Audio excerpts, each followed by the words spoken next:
Pour utiliser le widget de météo sur ta montre Garmin Forerunner 55, appuie sur le bouton haut ou bas pour naviguer à l'intérieur de tes widgets.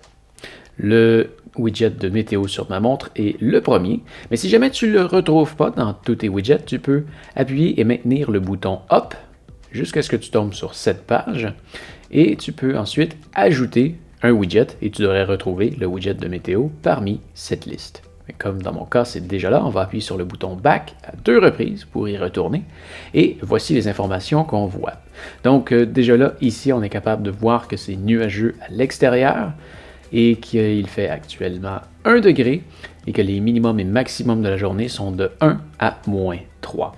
Quand on entre sur l'application météo avec le bouton Start Stop, on est capable de voir un peu plus d'informations. Donc, on revoit les mêmes qu'on a vus au tout début, mais on est capable de savoir maintenant qu'il y a des vents de 16 km/h qui arrivent de l'ouest, qui a actuellement 0% de chance de probabilité d'averse, et que la météo est actuellement la météo de Granby, qui est la ville dans laquelle je suis. Si on veut avoir plus d'informations, on peut descendre et on va avoir les prévisions pour les prochaines heures. Donc à 15h, 16h, 17h, on est capable de voir que ça va s'éclaircir un peu. Et si on appuie sur le bouton Start Stop, ici tu vois, il y a 4 autres petites barres.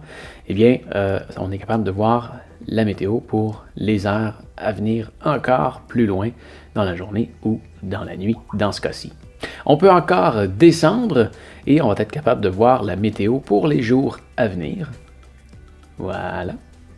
Et on peut encore descendre une fois pour voir la qualité de l'air et l'indice UV.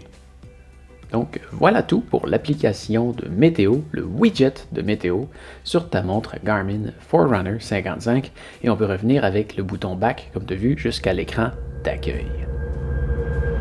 Alors voilà, j'espère que ça va t'avoir aidé. Si c'est le cas, tu peux me mettre un pouce en l'air. Si jamais tu te magasines une montre, tu peux regarder avec les liens dans la description. Et n'oublie pas non plus de t'abonner à ma chaîne pour me retrouver plus facilement la prochaine fois que tu as besoin d'aide. D'ailleurs, si tu veux voir d'autres tutoriels sur cette montre, tu peux cliquer sur la playlist juste ici. Mais enfin, tu peux aussi me retrouver sur ma chaîne principale où je voyage un peu partout dans le monde. Je suis certain que tu vas aimer. Allez, fais attention à toi. Salut!